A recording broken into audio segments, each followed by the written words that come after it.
What? You gonna do this over? We started like this. No, we started like this. Oh man, as I look up stuff. What is going on, folks? Welcome to another edition of After the Whistle, Wednesday, May 6th, day after Cinco de Mayo. I went over there. That place was packed. Of course, bro. Oh, my phone's on. It was packed. It's usually how it goes. Now, they had a run club going on, too, so... Now, question, did you and the Bonnies? Yeah. Did they make you wait outside? No. All right. They had a run club going on at the same time, so they just mad people in there already, and then folks from the run club came in. No, I wasn't sure if they was on their disco nights and trying to security and had people have like regulars waiting outside, like. Nah. And two, if you're a business that has like regular nights and then you want to make it like upscale on certain days, just notify people. You know what I mean? Like have like, you know what I mean? Like a list or something so people know like, all right, it's our regular nights, and then other nights it's gonna be kind of like a club, just so people aren't surprised. Because I'll be honest, your regulars who are there to support you when nobody's there should not take a back seat to people who come down for one night, once a month. Yeah, this is very true. Very, very true. Very, very true. But, oh, well, it is what it is. So, we got a lot to talk about. There's a lot going on. Well, you know, it's about that. It's almost that time in the sports world where ain't nothing much going on except baseball. But you know, World Cup starts next month. That's a long way from now. But we got NBA playoffs. Before we get into the second round action, we're gonna go back to the first round a little bit. Some teams from the last time we had our show got eliminated, including the Boston Celtics, who tricked themselves out of a 3-1 hole. But I mean, I was at Game 5. I missed Game 6. I watched Game 7, and it all came down to making shots. People want to overanalyze everything and try to see why they couldn't make shots. That's literally all it came down to. Could not make shots, especially in Game 7. It was a 1-point game. I think they went 0 for 10. And that's layups, free throws, threes, everything. They couldn't make shots. That's the name of the game. They blew it. You up 3-1. Ain't no excuse. You don't even get the benefit of doubt in Game 7 because you got the benefit of doubt for 6 games.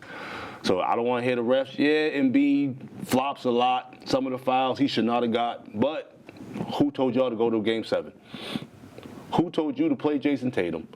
We already said when Jason Tatum plays, it's going to turn back into the Jaylen Brown, Jason Tatum show. Unfortunately, that's what happened. And then all of a sudden he can't play in Game 7. He shouldn't have been playing at all this year. Proves our point. Hey, they tricked the game. They tricked the series away. They should have won it in 5 games. But that's what happens when you're playing your food with your food. And you gotta make shots. But you gotta make shots. But everybody was in a good rhythm till Tatum came back, and it takes people off rhythm. They're not getting as many shots as they once was. They were a well-oiled machine, and then all of a sudden you can't play Game 7 though. He was hitting damn near game winners in the playoffs, bro. Yeah, but I wouldn't say all that. You gotta make them open shots. I understand. The shots they're missing that. were open shots. They weren't like contested. But when you think somebody's gonna play, and he's a prime piece of your offense, bro. He's one of your leaders, and he don't play. That's tough. But they knew he was gonna play Game 7 after they took him out in Game 6. I just mean Brown didn't know. He said it on the mic. He didn't know till like the game. Nah, they knew he wasn't gonna play. They made that announcement. I'm going off what he stated. He said he said he didn't really know that he was gonna play until like that day.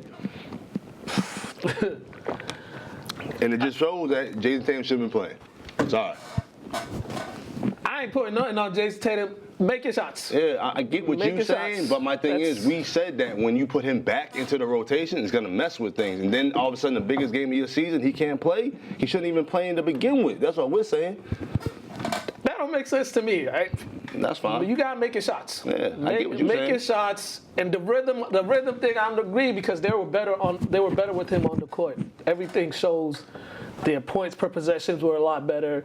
Their points per possession and, just the wide open looks those guys were getting. Their offensive rating was a lot better with him on the court, and they couldn't make shots. Man's coming back from injury. When you come back from injury, you're going to do some things that might injure something else. And what happened? He got knee sore, and it's probably because he's doing some extra stuff because he's still recovering from an Achilles, which he shouldn't have been playing in the first place. But that don't mean he messed up the rhythm, though. It definitely does. He didn't mess up the rhythm. They couldn't make shots.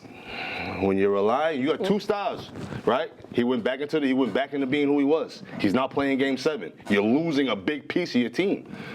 And then you got role players trying to do what they were doing early in the season when he's taking shots away from people. They're up 3-1 with him, though. And they lost in the Game 7. But we're not gonna say it's because he came in there. That's kind of a nonsense thing to say. I got no issue with Jason Tatum as a person. I just felt like he should have just took this year off and came back. You know what I mean? But that's on the team. The team should have shut him down. I understand that. We're gonna agree to disagree, Mook. I love you no less. That's not on the team. But you can't say he messed up the rhythm. They were up 3-1. And they lost. Yeah, but you can't say. And they lost, though. Yeah, in the biggest game in the playoffs, he should have been playing, and he didn't play him because they're missing a big piece. You can't say he was messing up the rhythm. At the one, they won 13. They went 13-3 with him. Yeah. Their offense was better with him. Bro, they were gonna go 13-3 without him, though. Them dudes couldn't make no shots. They were gonna go 13-3 without. They might have went 14-2 without him. But they couldn't make shots. I get what you're saying. They shot like trash in Game 7. All I'm saying is we originally talked about what might happen if he comes back. But placing the blame on him, saying he messed up the rhythm, nothing shows that he messed up the rhythm. First of all, as a whole team, I just said they don't get the benefit of the doubt in Game 7 because they just let him come back. My thing is I didn't like how he came back when we talked about he should just shut it down for the whole year and let them figure it out. And then when you bring a big piece back, we're gonna agree to disagree. So we can sit here and waste 40 minutes on this topic, or we can move on. That don't make no sense. That's fine. I don't think your topic really makes that much sense either. I can't say because they brought him back. They did everything precautionary when they brought him back. They played him here this game. They had him on minutes restrictions. They sat him on back-to-backs. They sat him when they didn't have to play him, and got him all read up. Yeah. And then they blew a 3-1 lead. But saying like he messed up the rhythm, and I don't think that's the case. They were playing fine without him. And they were playing better with him. They were playing fine without him, though. They were playing better with him. And they were playing fine without him. But they were playing better with him. But how? So what's the end result, though? So is it Jason Tatum's fault that Derek White was shooting 28%? No, not at all. Was it Peyton Pritchard missing wide open shots? But in the back of Derek White's mind, he's like, all right, I got Tatum. I might be able to play bad. That's a terrible mindset. It is, though. But look at Derek White, though. The year they didn't win it, he barely shot the ball. The year they won it, he actually shot the ball.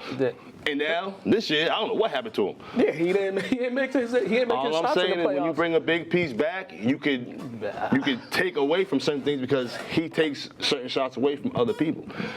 And you're able to look at your two stars and be like, all right, we can rely on these two guys.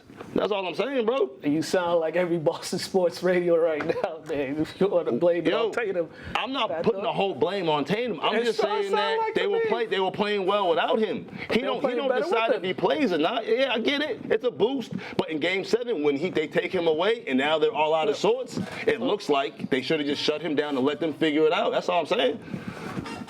It's not the end of the world, Mook. I'm saying we're gonna agree to disagree. We could agree to disagree. That is fine. Like this is the narrative everybody's saying. I'm not worried about everybody else. We said before he even got put on the court that they should shut it down. I don't care what everybody else moves. You know me, Mook. I don't care what everybody else does or says. Right, but I'm me. I've always been me, and that's it. To say that, but the whole thing to say they messed up the rhythm thing, I don't. How could it not mess up a rhythm? Like, because there's nothing. You look at all the stats, there's nothing that says that he messed up the rhythm of the team. But when you take him out, the most important game of the season, it shows. But it just shows. Should those guys step up? Because they should, but all role players don't always step up. They played without him all season, though. But they did. But he came back, though, right? Yeah, but he was taking minutes and shots away from people. But they played without him. Players, right? But they played without him. Yeah, they played past tense. They had him, meaning that he takes certain things away. So if he's out, everything should go right back to where I was. If they kept him shut down, they probably would have won the series. They probably wouldn't even be a 2-seed. We don't know, bro. bro, because they were playing well all season, though. They were a pretty good team. 3-1. They were playing well all season. They were up 3-1. Yo, end of the day, bro. We're going to agree, disagree, move. They were up 3-1. Move. We on a time limit. We're going to agree, disagree, move. They were up 3-1. I'm just saying, we're going to agree, disagree. Hey, real quick, guys. It is what it is. I agree with both of you Right. because first of all, they shot the ball and they missed a lot of shots. That's number one. And then what you said, Todd, you're right. If you bring Tatum, the most important game, he sits down, that takes the team out of the rhythm. And look, it shows in the end. And so he shouldn't be playing. The whole, I don't know why he came back. I don't know either. So I agree. Make your shots. Make your shots. He's right, though. They get paid to make shots, but you know the rhythm thing, bro. Would you say that they were taking a lot of shots obviously from threes? Yeah, that's all they do. That's all they do is dive out of three. It was a 1-point game. Every shot they took, inside, outside, they didn't make. Even the game 5, every shot was not good. They couldn't make shots. Would you say it's because of the presence of Joel Embiid? No. Joel Embiid changes a lot, bro. He changes a lot. Offensively, He changes the He game. changes a lot. he changed their changes a lot. defense, but offensively, He changes a lot, bro. but for them offensively, it was more so you're getting wide open shots, make them. But you know, playoff basketball is for real hoopers. The way they played that playoff series, they played it for the fans. Because fans love seeing all them threes and stuff. Playoff basketball is logical basketball. You got to make layups. You got to do just little things in the game to compete. You gotta pass the ball around too. Yeah, you can't just jack a bunch of threes like regular season, bro. Make your shots, folks. That's what it comes down to. Execute, make your shots. When you're missing free throws, missing layups, missing mid-range, missing everything, including the three-pointers, that's how you find yourself at home. Another team. These guys went 45 minutes real time without a basket, blew a 24-point lead at home with chance to eliminate it, and now they fired their coach because they got eliminated over, what's today, Wednesday, on Sunday, the Orlando Magic. I don't know what firing your coach is going to do. He didn't miss any shots. They were going to fire him regardless. No, I'm just saying, though, They were going to fire him. He was like, he didn't miss any shots. They he went was to the playoffs 2 years in a row. He was pretty much coaching for his job. Because him and Paolo, there's this thing with him and Paolo, they're just they were throwing shade at each other throughout the season in the press conference. That's weird. Coach says one thing, Paolo says another thing, Paolo says one thing, coach says another thing. So it would seem like they're not going to report it, but it seems like those two were butting heads behind the scenes. And I just think the Magic, they didn't get no better from last year. Like, great, they had a 3-1 lead, but they didn't get no better. Like, they didn't improve their shooting. My thing is, I agree with the dysfunction, you know what I mean, of the coach and the player. But, like, I get it. The easiest person to remove is the coach. Yeah. Sometimes you got to look at the player. Because he's very talented, and when it's time to show and prove, he don't show. But also... They went 45 minutes without scoring. Also, too, like, there aren't that many coaches that, like, help franchises get to the playoffs consistently. So, like, I'm hoping you bring somebody in that could... Because the man did a decent job. They won the playoffs 2 years in a row after not seeing the playoffs for... I think 3. 3 years? After not seeing the playoffs for how long? So it's like, Hold on, because I did read something. I think they're interested in Tom Thibodeau. oh, man. Well, you can have your team going to be injured because he don't know how to rest people and give people... And that's the thing right there. Run him to the ground? If you think, Like, what? like if you think this dude, you had issues with this coach. Now you come with a no nonsense coach. But how you gonna bring a defensive coach in there if they couldn't score? So you got to bring an offensive-minded coach that has defensive, you know what I mean, principles. Yeah. You don't want to bring a defensive-minded coach and you guys can't score. That makes no sense. Yeah, that's the rooms. I don't know if he's gonna be one of the candidates, but that would be a very, very like I just don't. It's just weird to me how like successful coaches, regardless if you win championships or just get to the playoffs, how they just so quickly to dismiss them, and then they bring somebody else in and they don't have the same success. So it's like, why don't you bring them two in a room, have a discussion, and find out what the issue is? Because I'll be honest, I don't agree with shade and press conferences and all that. Because I'm like, yo, we need to go talk in the back. You know what I mean? I think that's weird. I think this might be one of those cases where player tunes the coach out when things are being, as far as like the game plan and stuff. But if like you're gonna that, tune them out, win. Shut them up. Show them that we don't even need you. Don't show them that we need somebody to control the helms when we miss that many shots in a row. Like, it said 45 minutes of real time without scoring a basket. My thing is though, like that's crazy. That is wild. Because in our reality, pros don't even need coaches. You can coach yourself on the court. Yeah, so how don't you score? Yeah, you only need them for timeouts and certain other things, like and the game situations. Yeah, you know pretty what I mean? much. Like get everybody together. But yeah, that was eight. Oh, they scored 19 points for the entire second half. Total 11 points in the third quarter, 8 points in the fourth quarter. I mean, I guess the easiest person to blame is the coach, even though he don't sweat at all that game. He don't take one jump shot, nor layup, or free throw. Yeah. So let's see. Gonna be interesting to see who they bring in, but yeah. I'm curious now. Yeah. Tough break. This one. Before I go to the Cavs and the Raptors, but this one, Knicks in Atlanta. I turned this game on.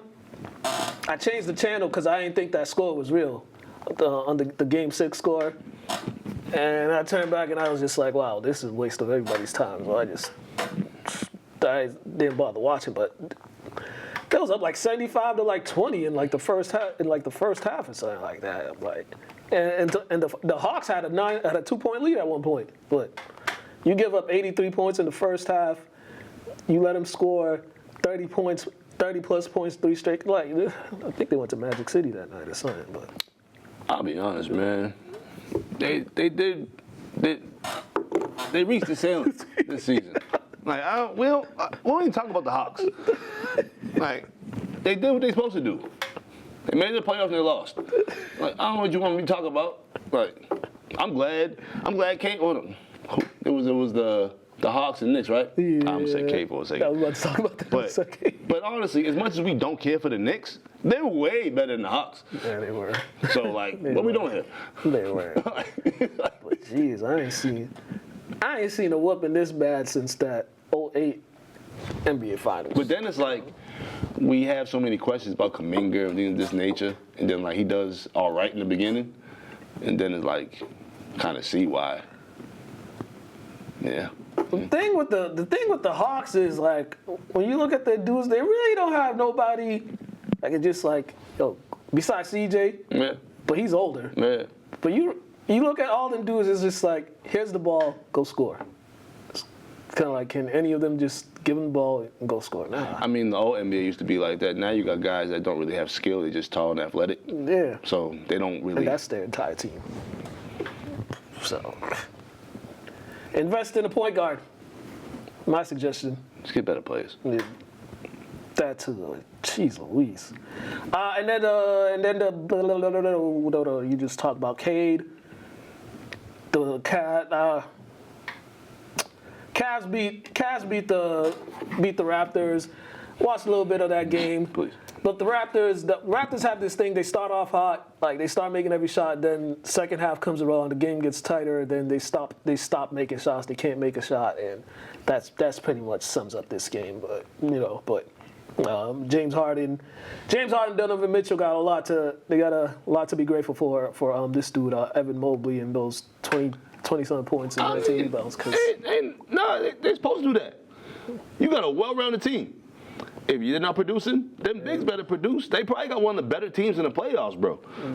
Yeah, the thing is, the way they were playing and the way it was looking, it would have been like... It was looking crazy. It looked like we were supposed to be talking about Mitchell and Harden on the show this week. Yeah. So I'm glad they did. But it's like, Allen solid, Mobley solid. Like, their whole team is like a well-rounded championship caliber team. It's just, during crunch time, are they gonna, pull through? Yeah. And they had a scare. So hopefully they got over this hump. And they can produce. 'Cause I like them. I like this team personally. I like High and I like Mitchell personally. And then Western Conference, the Rockets they extended their season for one more game, but reality kicked in. They only win as far as KD was gonna take them. Them dudes. But then they're talking about like it seems like the teams don't like each other, and I can see KD not liking them.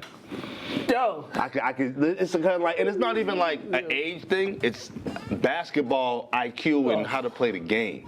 And watching the Rockets play is annoying. Remember when we did after like the first game of the season when we came on here, we was talking about Reed Shepherd and like, what are you doing out there? That's all I kept saying.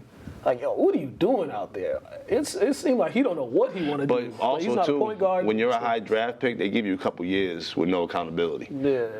And KD's like, bro, I came in being efficient.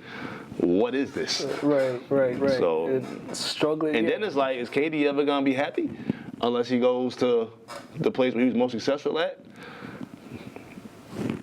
Because I don't see him really ever being happy. He might as well go to Canada.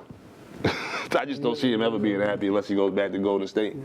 Actually, no, that'd be it. But nobody likes going up to Canada to travel, going back and forth. I just feel like KD's that Hall of Fame is gonna have a hard time just because the way the NBA is, most locker rooms probably the same. Yeah. Young guys don't really have accountability, don't really want to be as efficient as the next the generation before, don't want to focus as much. I think him, and Van Vliet, and Jeff Green were three oldest dudes on the team. And then, a lot of these kids are coming in already being paid in college. Yeah. So they already got money before they get here, so how much do they value the work that other guys value? You know what I mean? Yeah. It's Good weird. luck in the offseason for them, dude, because that team, that team, hey, I'm with you on that IQ part. That team was just hard to watch. And too, I talked to Desire talked to her about her generation, and I tell them they got a generation of entitlement, and I got something to say, but I'm known for doing nothing. Don't contribute to society whatsoever, but got so much to say and got so many failings to get in. Make sense and be productive. Speaking of productive, the Wolves, they got a lot of production from everybody. Eliminate the Nuggets in 6 games. They move on again. Right now, they're kind of the team to keep an eye on, just because from 1 to 7, the Wolves. Oh yeah, like their roster is like athletic and very skilled, very tough-minded roster. And then you got a big old stiff in the middle. Pause.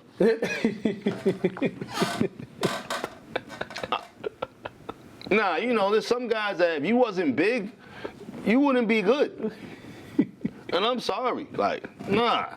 Some people, no. I'm sorry, nah. Hey man. At least he knows his role. I'm not mad at it. That's it. I'm not mad at it. Because there've been some dudes that try to do more than they're paid to do. But big stiff, that's hilarious.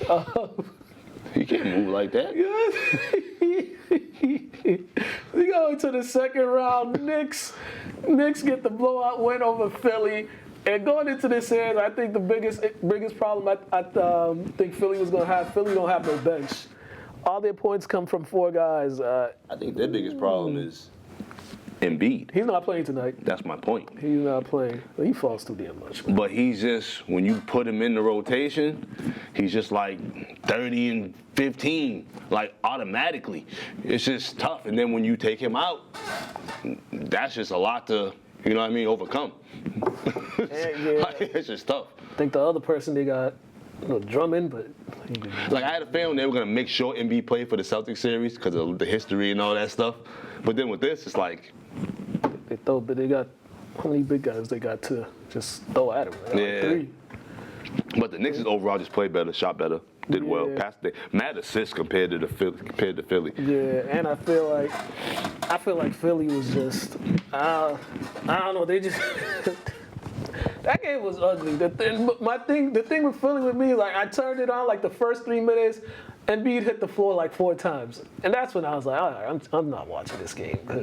He don't be playing like a big. You already talked about that. If he actually played like a big man, he wouldn't get as injured, but he'd be doing the most. Yeah, man, like some of the things. But so I think Drummond is gonna start tonight, but they gotta figure out their defense. You can't allow a team to give like 137 points. Play better defense than that.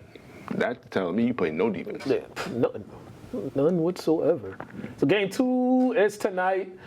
Also, with this new stuff, you know how everything's on streaming and all that stuff. Yo, these dudes, they be having games on when it's not on ESPN, when it's on ABC. They have games. Worst. They have games on simultaneously, and then you can't watch one game.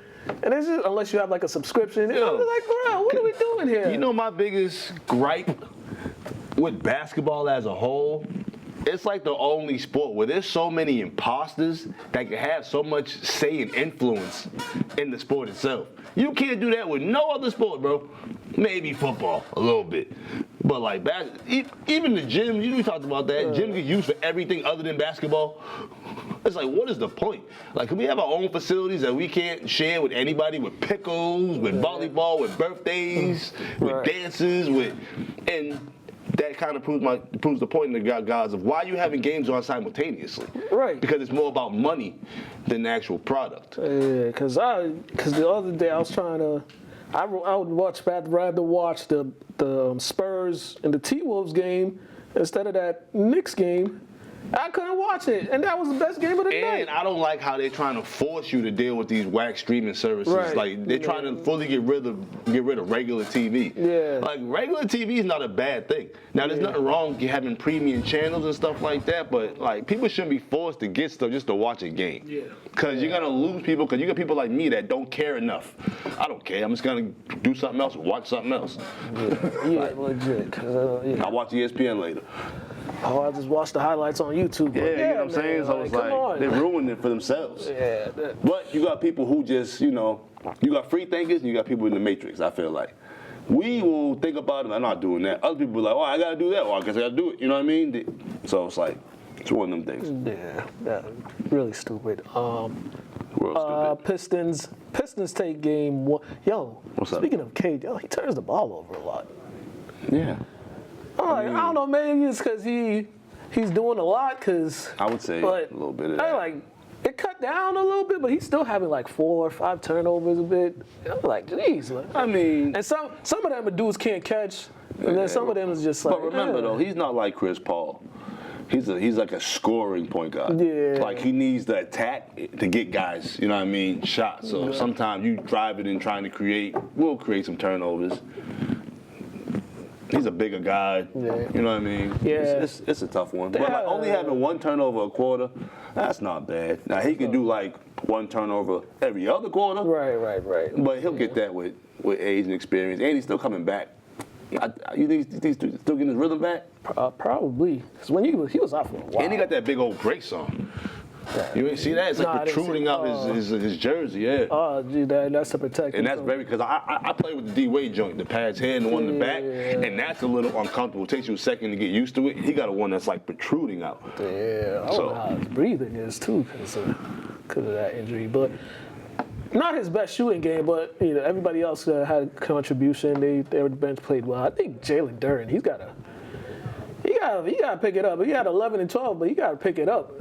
As far as like his offense, like, ooh, get back on them boards, attacking the offensive glass like you were. Son, does he even shoot jump shots? Nah, I've never seen him shoot a jump shot. Me either.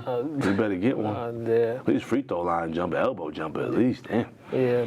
The biggest thing in this one was their bench played really well in this game. But I think Detroit's gonna win this series in 6 games.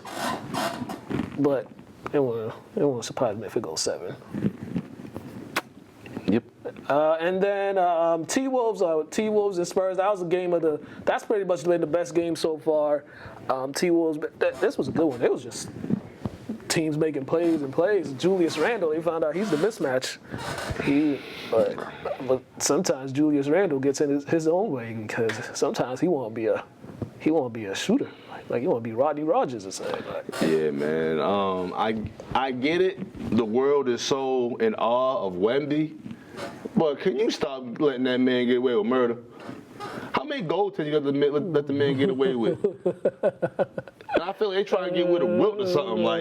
Like I get it. He's gonna be a worldly great. Probably a Hall of Fame if he keeps up, you know what I mean, this play, but you're going to have to call the calls like everybody else. Stop being enamored by how he blocks so many shots, bro. This is why I always say, what's the point of having replay? Like, the man had like 3 goaltends, bro. Yeah. Like, come on. I go back to, what's the point of having replay if you can't use it for stuff like that? Like, if it's a goaltend, during a timeout, and look at it.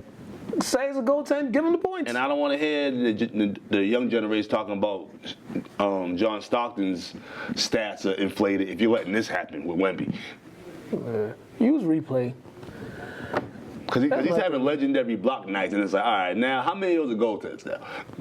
You know what I mean? Oh, that's also refs got to be a lot better.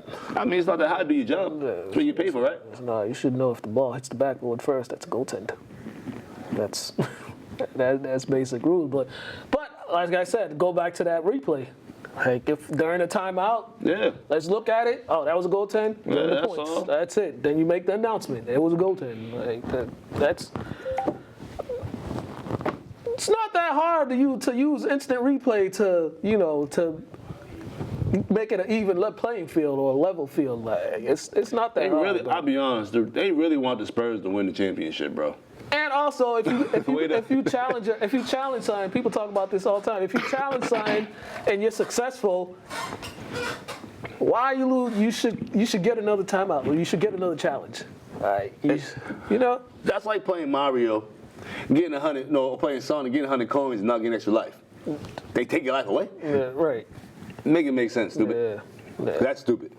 Yeah, very, very stupid. Game 2 is tonight, which will be on. It's a doubleheader on ESPN. So, folks, if you want to watch it, you can watch it tonight because it'll be on regular. That's TV. crazy that we got to tell people that. That's nuts. Oh man, but the T-Wolves are the sleeper team. Like I think they've got enough experience to actually make it to the finals this year. I like the T-Wolves. I just feel like the media and everybody, they pushing in San Antonio.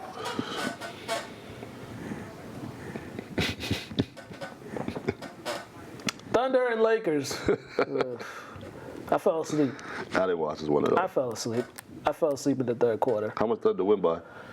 They won by 18. Oh, they damn. didn't play their best. Oh, man. And I mean, they didn't play their best. They did not play their best. SGA, he didn't play his best basketball, and they were still able to win this game. Yo, question. Was that Ric Flair quote real? Probably. About the cortisone shot? I get it, Rick, but you don't play with hammies like that, bro. Hammies one thing you don't really play with. Ankles and everything else, you get away. But hammies, I don't know if you can play on a hammy on a cortisone shot, hammies and calves. Yeah. Those two, you can't. Yeah, I don't know if you could. Especially the calf, man. I don't know if you have a calf injury, but, man. Nah. I had it once. It's like, and I tried. You pretty much dragging your foot because you can't. You just like dragging it. I still got a lump on my shin from getting knee a couple months ago. I don't know when this is gonna go away. Like, damn. But yeah. I mean, this Chet played well. Everybody played well. SJ, he had 18. That's low compared to what he's got. But I mean, Ric Flair, the tweet minus that cortisone suggestion. This is the series that they need Luka. This is the series that they need Luka because one thing for all we can say about Luka, one thing Luka can do in the playoffs, he'll steal you a couple games. He can steal you a couple games. So, and LeBron, you see, he's got as the game goes on, he just age kicks in. I mean, the age just kicks in. They missing a big piece. They're missing 33 points. Yeah. And you can't have the wily vet just try to carry the team. So they might sweep this, or the Lakers might get a game in LA. But this might be a quick series because I don't see anybody on the Lakers. I mean, Luke Kennard, he had those first 2 games where he was shooting the lights out, and then he's came back down to reality. So, good luck. Good luck. All right. We got Athletes Corner. Peyton DiBiaso from Saugus High. She is Saugus High's all-time leading scorer. That's dope. So Congrats to her. Yeah, she's heading to Stoneham. I said no, Stonehill. Yep. Stonehill. Check that out. We gonna come back. We got some guests coming in after we done.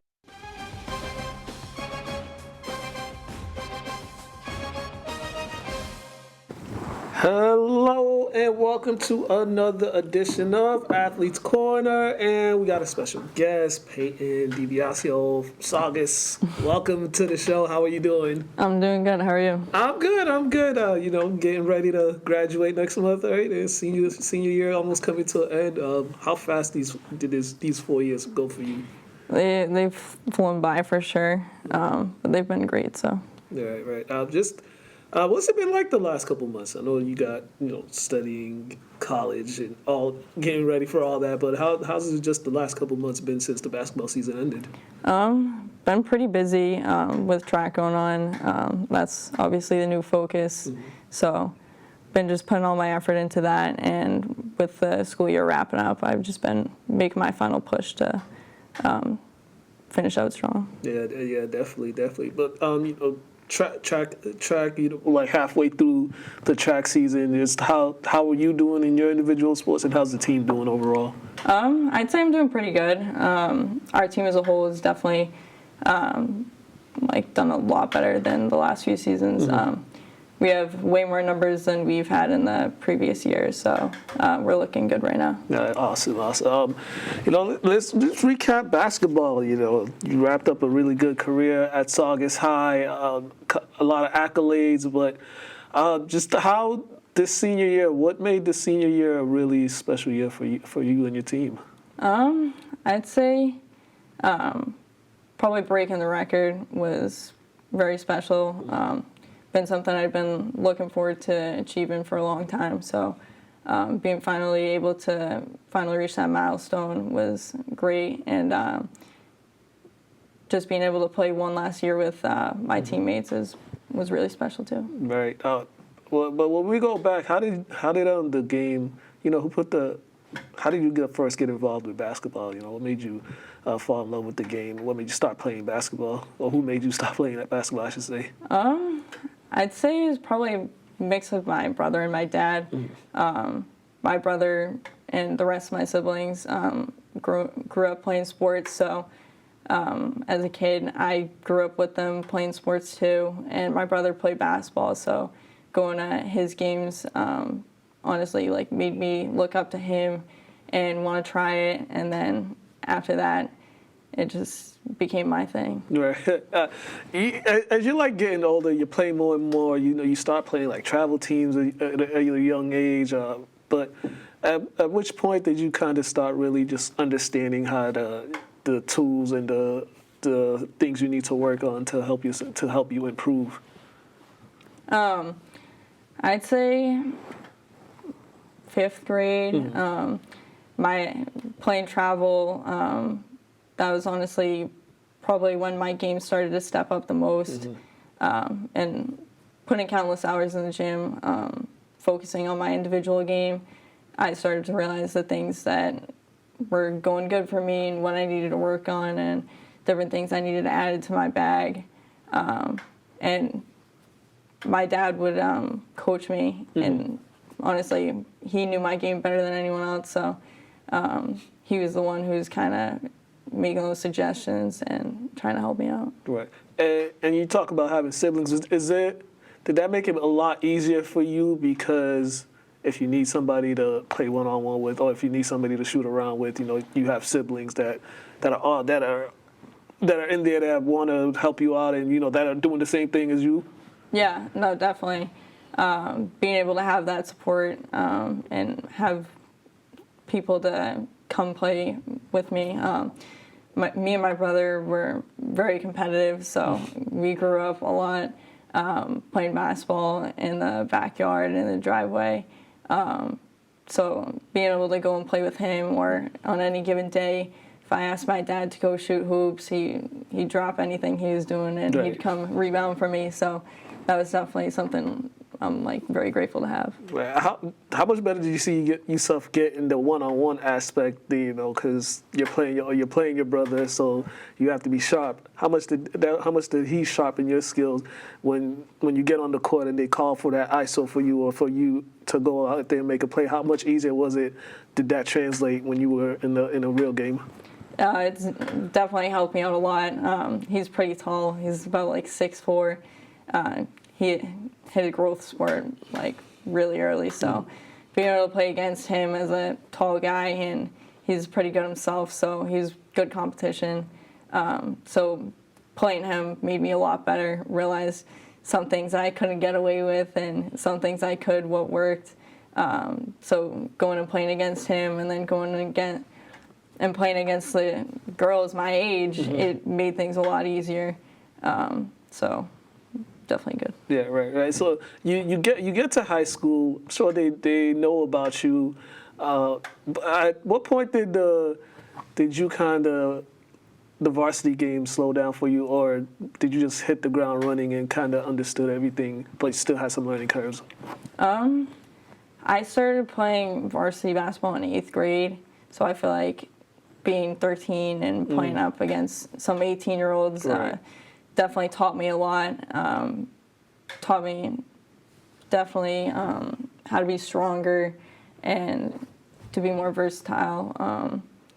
But I'd say being able to have that opportunity to play up at that young age definitely gave me an advantage, so that I was more I was more experienced with how things kind of worked. So as I got older, things became a lot easier to me. So it's definitely good.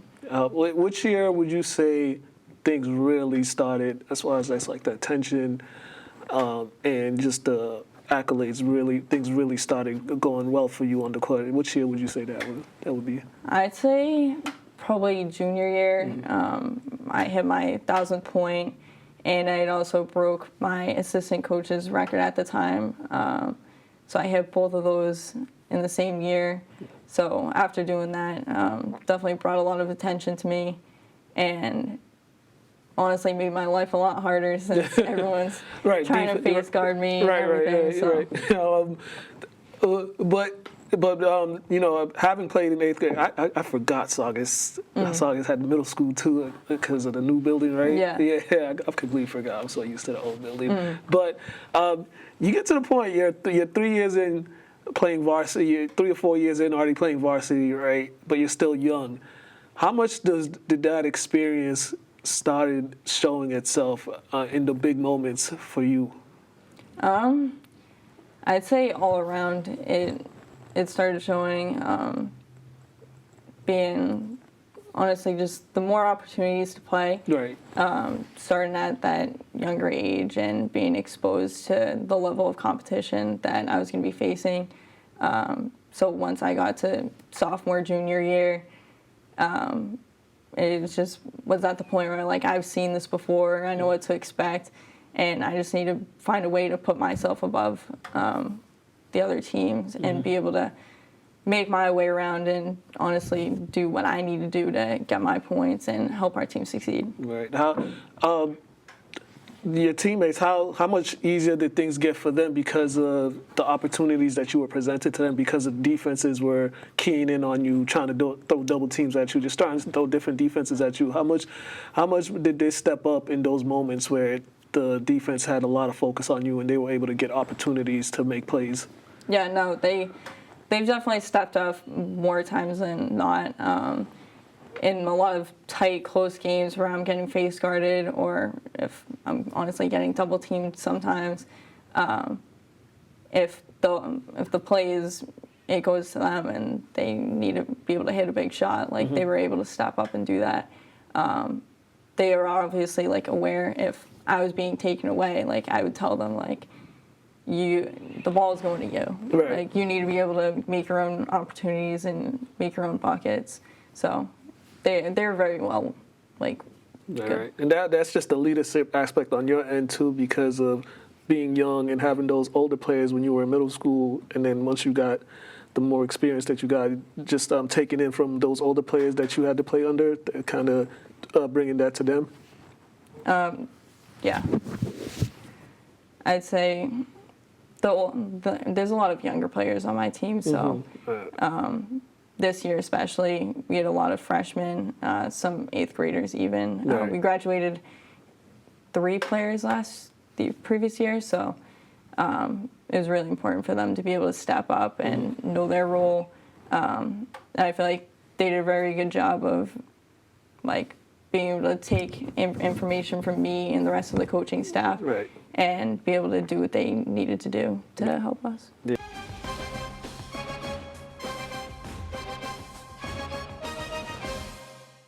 All right, folks, we are back. We barely talk hockey, but I mean, we'll talk a little bit about it now. The Bruins, they got eliminated. They lost to the Buffalo Sabres 4-2. You know, another team that came home and disappointed their fans.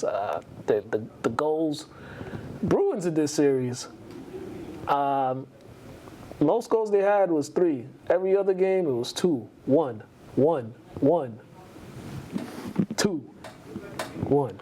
Oh, you talking about that sorry series? The guys at the gym was talking about that earlier today and yesterday. Highly upset. Yeah, they were embarrassing this series, but yeah, I was on the train. I was on the train after one of the games. I think it was like game 2 or something. There was some mad Bruins. There was some mad fans on. The game was still going on, mind you, but they had already left. And I looked at the score. It was like 6-0. I was like, oh, okay. I don't know what's going on, man, over there in that arena. They got some bad juju over there. I don't know, man. Stephon Diggs, he was found not guilty of assault. I guess he was a child. Chef sued him or something, but whole thing was, yeah. He slapped the chef? Allegedly, but that turned out not to be true. And the lawyer had showed some receipts from the chef about texts she was doing, and pretty much she was. Oh, the lady. Yeah. Oh. I thought it was a male chef, because I'm saying, like, you mess up my dish at home, we might have an issue. When it first came out, I thought it was a male chef too. Just saying, like, yeah, but no, he was found not guilty. I hope so. Like, you don't put your hands on women. He got enough troubles. Yeah, He got enough going on in his life. He got to find a new team to play for, right? Yeah. And then he got all these rumors. Oh man. Whoa. And all these babies. You saw that rumor though. We ain't gotta talk about it, but he gotta figure that out. Oh man. It's not my business. Tyrod Taylor got picked up by the Packers. This dude, he's been in the league for a while. Great This is locker like room 10 guy, plus. man. He gotta be. And also, the league does owe him, because this dude lost his starting job because he had a punctured lung because of a negligent training staff. He lost his starting job and all that. Did he ever sue? I don't know. So was this something they had in like a backroom conversation? Like, you don't sue us, we'll make sure you have a nice long career. You might not be a starter, but we'll make sure you get paid. You get that pension. Because I'm suing. You punctured my lung, bro, and I lose my starting job, I'm definitely suing. Right before a game too. And I'm coming back to work. Right before a game. I'm definitely suing. That's crazy. Oh, this dude he's gonna be in year 15. Yeah, they definitely had a conversation. Move. 15. Ain't no way you play 15 years, you don't. But that happened. Check out the year that happened. I think that happened like. That happened like 2019. 2019. That's like 7 years ago. Yeah. But yeah. Yeah, exactly. They had a conversation. All right, we got boxing. Benavidez, he got himself a nice dub over the weekend. As Pedro gets all that ready for y'all. First, we had in Japan about 8 a.m. in the morning. Jeez. So we had that a great fight. The Japanese monster, Naona Inoue against Juto Nakatani. They were both undefeated. I tell you, same results. Naona ended up winning. Okay. It wasn't, in my view, it wasn't a great fight in terms of like going back and forth. Expectations weren't met like that. a sold-out crowd at the Tokyo Dome. Yeah. Yeah, so he ended up, there you go, winning the fight. Has he fought in the U.S. yet? I think he did, maybe, I think it was like last year or a year and a half ago. No. Did he fight anybody worth a damn? What is it? Did he fight anybody worth a damn when he came here? Yeah, he fought, what's his name? Just one dude. I forgot his name. He ended up, still undefeated, undisputed at 122. So yeah. 122, jeez. Yeah. For real. Yo, what's the lightest that these weights go for I boxing? think it's like 112. What? I was gonna say, bro, you 122. You like a middle school boy. Yeah, legit. I'm sorry, like, 22. don't say you was a man. You weigh 122 pounds. Of course. I'm sorry, like that's crazy. And of course, I'm sorry. David Benavidez That's versus nuts. Sudo Ramirez and Cinco de Mayo. Oh, this was a great fight, man. Back and forth. Mexican style. Yeah, he did. I saw the end of this. I saw him take a knee. Oh, jeez. That was the first he got- angle, man. He was just, Oh, he hit him with like a 50 piece. Then he took a knee. I mean, Benavidez went up in weight 25 pounds. But Benavidez used to be in fat though.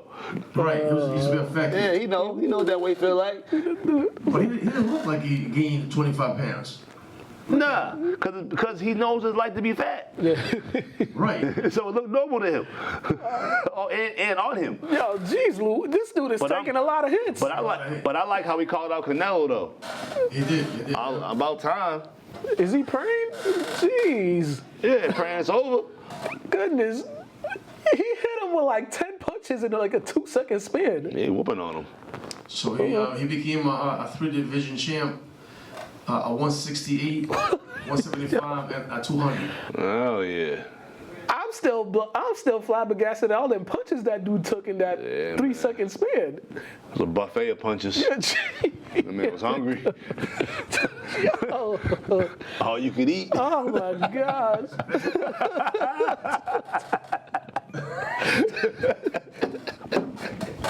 Nah, kudos for the both getting in the ring though. Yeah. Definitely kudos for that though, man. But Yeah, geez. respect to that. Amazing, man. Yeah, you was eating those, brother. Yeah, this is why anytime I watch boxing, I see someone get whooped like that. He was like hungry hippos.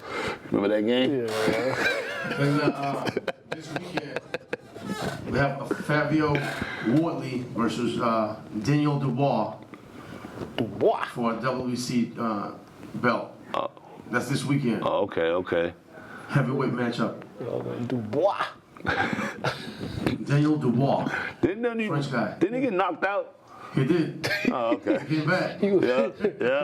This dude just remembering the knockouts.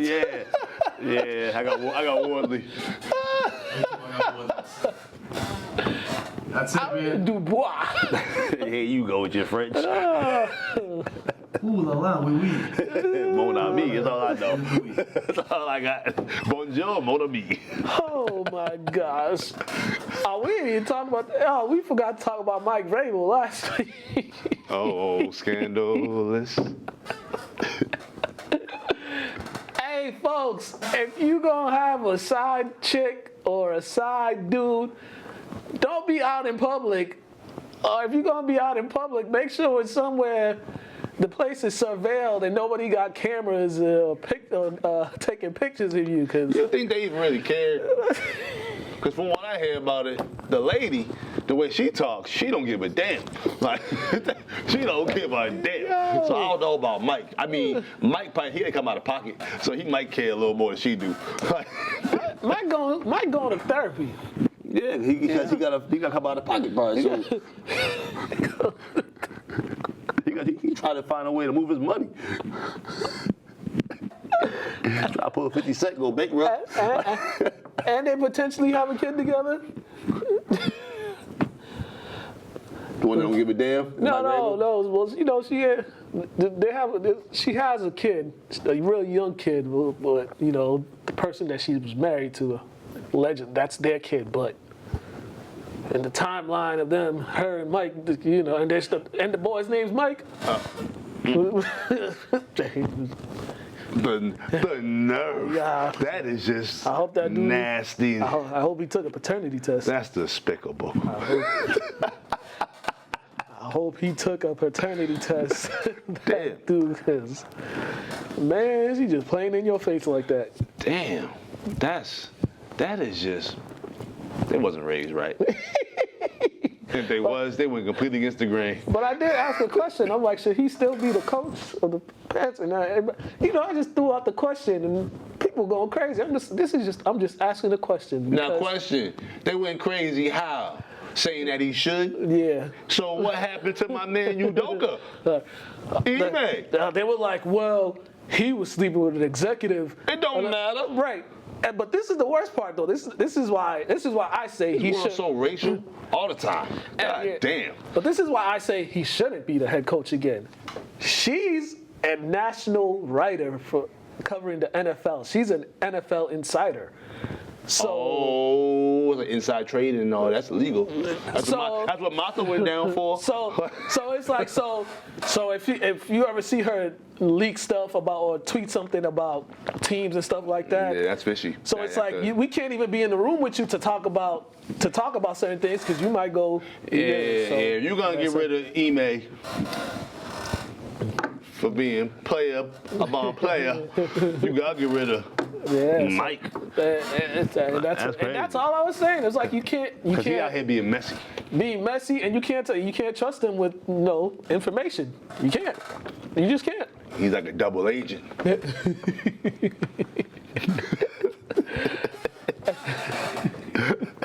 Like a double agent sleeping with another double agent. I was gonna say at least creep with the cheerleaders, but that's not. And too, like, yo, there's a lot of money involved here. You right. They gotta get rid of Mike. You can't. He just can't. Like, he can't. No matter how much you trust him, you just can't have him around and discussing team matters, important team matters. Cause and we're two of the few people. We don't care about who you doing the hokey pokey with, who you spanking.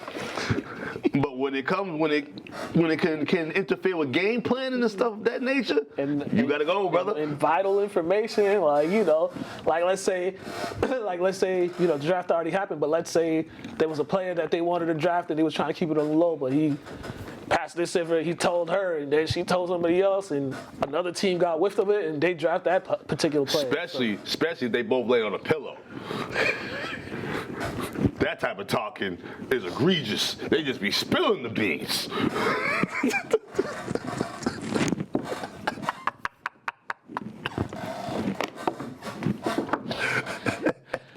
That's all we're friends. He said it, not me. We got some guests coming in, but shout out to Deshaun Rucker and Cam Rucker. They're both going to Bridgewater State. All right, cuz I'm shout out to them. Go support. Yeah, they go support. I'll be up a couple games. Yeah, and they play Salem too. They play Salem State twice a year. So yeah, that ride to Bridgewater is a little long, but you can come on down.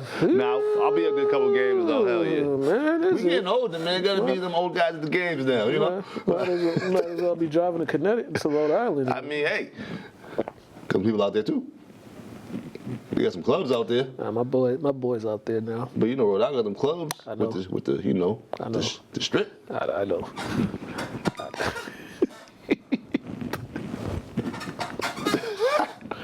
Hey, happy belated to Maddie. Her birthday was the other day. Yeah. I thought it was a 13-year-old menace.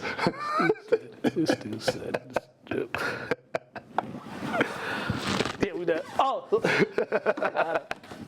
Yo, lastly. Also, too, about that. Lorenza, too, Maddie's little friend. She's born May 1st, too. That was dope. She and P.I. enjoying her time. Oh, yeah. We'll be back Friday. Yeah, make sure you check out some of the interviews we got. Check out the one we got with Bishop Fenwick Girls. It's up. The ones we got with all the kids, that one's up as well. You know, my second kid's up there, T. I'm glad you said something to her because she thought that she was gonna escape.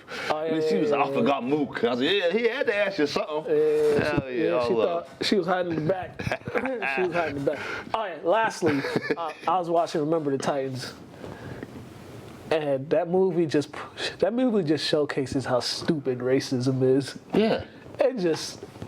just shows how stupid it is. But there was just one player on that team that wanted to stick to his racist way so bad that he got his teammate injured. Do you know how deep into your racism you have to be when you see everybody else finally realizing they have more in common than others to still? But before we get off, you see the little white kid on Instagram? When he was saying, like, you talk about our generation so soft, but your generation was mad that you had to share a bubbler with a black person. And on that note, we're out of here. We'll catch y'all next week. Reminder, after the NBA Finals, we'll have our last show, so hopefully the whole gang will be here. Stevie couldn't come here today. You know, he has some family stuff to Hope take he's care all right. of. Yeah, Hope he's good. But yeah, we'll catch y'all next week.